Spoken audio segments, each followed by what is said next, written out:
Wade and Wade Reacts. This is our review to the Acolyte, episode 7. Man, we got some stuff to talk about. Episode 7 starts off with a flashback of young Master Indara, a younger Master Soul, Indara's Padawan, and the rest of the Jedi platoon on a planet called Brandok that they previously believed was a lifeless planet until they felt a surge of Force energy coming from that planet that sat on the outskirts of the galaxy. Once they landed on the planet, they started to search and try to track down where that Force energy came from. To me, that's kind of silly, because if the Force energy was that powerful that you felt it from a whole nother part of the galaxy, then I think once you get on the planet, you would be able to easily detect the source of that Force energy. So later on in the episode, it's revealed that the Jedi are on the planet where the witch Coven is based.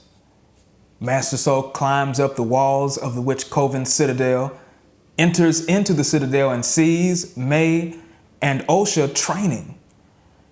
And that led us into what the witch sensed when she said, "I thought that somebody was up there." It was Master Soul looking down and spying on the witch Coven. Then he goes back to the Jedi and tells them he saw 2 young girls who are Force sensitive, and for some reason he believed that they were in danger and that the Jedi needed to go and save these 2 random twins.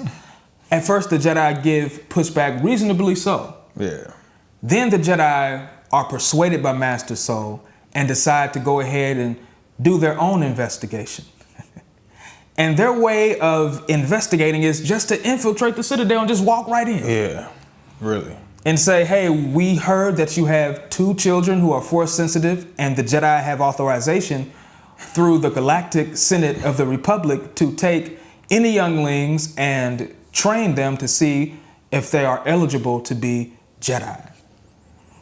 And for some crazy reason, as the episode goes on, Master Soul develops a liking for Osha in like the matter of a day and a half or 2, to the point where he feels obligated to save her from the witch Coven. Yeah, he said he felt that she was his apprentice. Man, this episode was horrible. It was worse than episode 3 to me. This episode, I'm kind of done with the Acolyte. Like after this one, I know there's only one more episode, but if they had like 5 more episodes, I would have dropped out. I can't do it. This show, they just keep making irrational decisions and picking back up where you left off, where Soul was like, "Hey, we need to train these young Jedi." Man, Torben was like, he wanted to go home so bad because he got brainwashed, and the lady got in his mind. And it's like, he said, "Okay, I want to go back home to Coruscant." So once they found out that the twins were special, he disobeyed the order and just went back to the witch's house. And then, what's her name? The head Jedi that was over the mission. Indara. Yeah, Indara said, "Hey, Soul, stop him." Instead of Soul stopping him, he teamed up with him. And they climbed him to the top of the hill the same way they got in the first time. And then it's so crazy because we were supposed to learn some, what was going on, why did May want so much revenge. Turns out she really did burn up, their house. It wasn't the Jedi. And then it didn't make any sense for Torben to kill himself because he did nothing wrong. He was just following behind Soul. He didn't even kill anybody. Exactly. It turned out that Soul was the person that did something wrong. The witch mother, one of the mothers, played by Jodie Turner, was going to let Osha go and become a Jedi. Instead of clearly expressing her intent and her desire for Osha to go and train with the Jedi, she told them something to the effect of, the Jedi is going to be the downfall of its own. They're going to cause their own downfall. And she turns into smoke, and the twin that she believes is Osha, which is actually May, as it turned out, starts to turn into smoke as well. And while she's in this immaterial state, some kind of way, Master Soul ignites his lightsaber and stabs her anyway. You say he killed her with fire.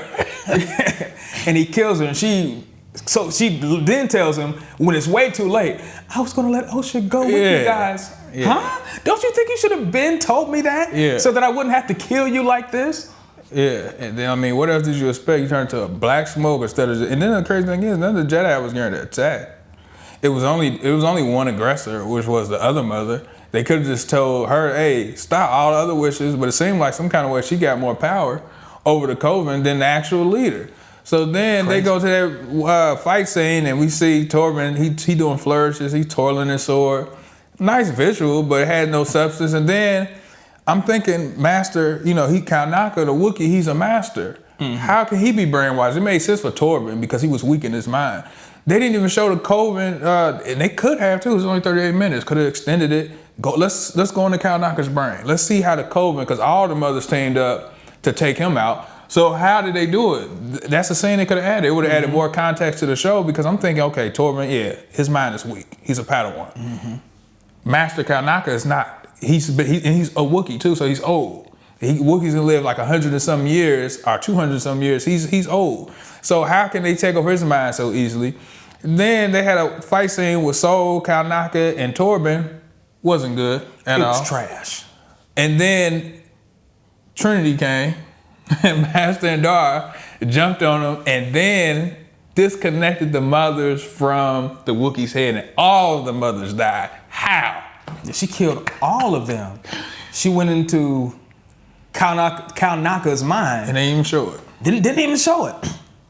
Had a telepathy fight, just assuming, with the witches, and all of them fell dead. Man, I thought of so many different ways that fight could have gone down.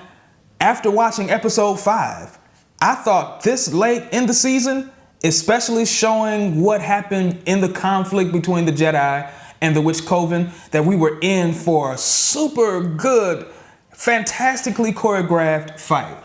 But it turned out to be underwhelming, uninteresting, and completely dull, unimaginative.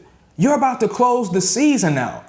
Why not give us this grand battle that we thought we were going to get between the Jedi and the Witch Coven? That would have been beautiful. The series already sucked. It's booty, it's garbage, it's trash. But at least you could have given us some fight scenes that we want to go back and watch, like Obi-Wan did. Yeah, and the crazy thing is about this episode, it didn't add any more context to episode 3. It's the exact same stuff with the Jedi. Then let's not even talk about the end, because before we even get to that point, wouldn't it be cool if they actually showed Nadara inside Master Kanaka's brain fighting against the mothers and some type of dream? We never seen anything like that in Star Wars. That'd be cool. But then Osha and May see, because that's what they showed in episode 3, Osha and May actually, hey, what did you do? What did you do? Then they fail. And instead of the Master grabbing both of them with the Force, because he can't do that, because we saw him do it twice.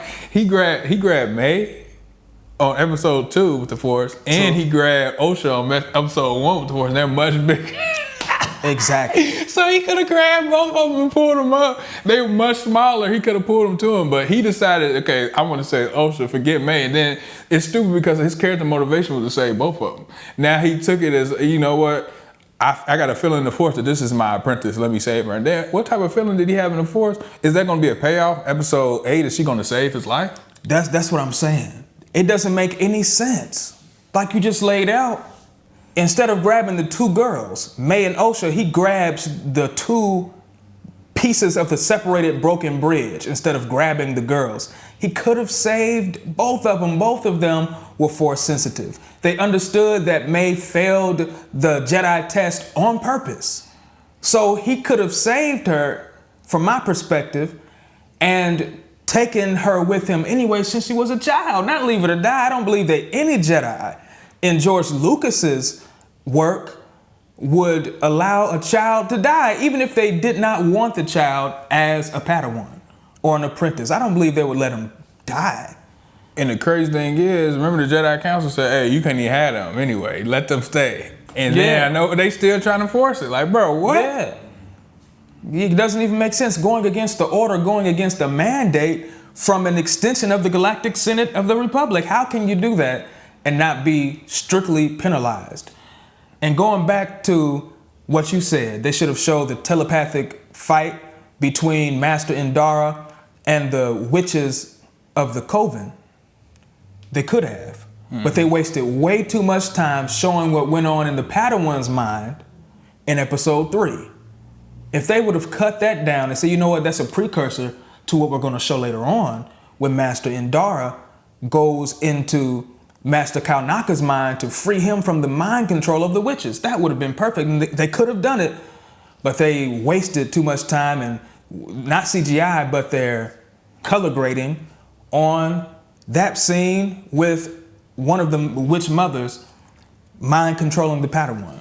Yeah, and the thing too that I don't understand, why did all the mothers, the whole Coven, why did they have to team up to take over Kalnaka's mind? Because what I thought was going to happen, and I don't know why I thought this, but I did. I thought we was going to get some like Kill Bill, just Kung Fu, like last House of Flying Daggers, what's the other one? Crouching Tiger, Hidden Dragon type of fight scene between the Witch Coven and the 4 Jedi.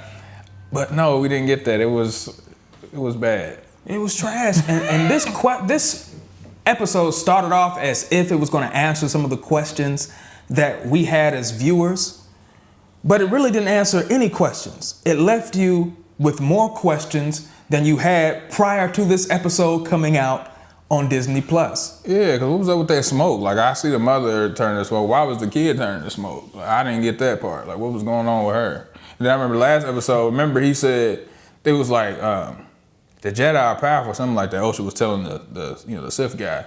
He was like, it's not their power, it's your power. Hold on, what's going on with is she the Force itself? Like, what's happening? Yeah, that's crazy. That they, being Osha and May, were the firstborn of the Force when that was supposed to be something that was strictly Anakin's origin story. Mm-hmm. This is in shambles. And luckily, they say Acolyte based on George Lucas's Star Wars, but it shouldn't even say based on. It should say loosely based on George Lucas's Star Wars. Yeah, and the thing that I thought was going to happen too, another thing I thought from a story perspective, because with the Jedi and they didn't really trust in the prophecy like that. I thought this was going to be the reason why they didn't trust in the prophecy, because I thought that was the whole reason why the Jedi was there, because of the prophecy. That would have made a lot more sense. That's what I thought. Okay, and then like going forward, the reason why they didn't want to accept Anakin, because 100-something years ago, we thought that we had the prophecy. Mm-hmm. And Yoda and what's the other guy's name? With the Ki-Adi-Mundi.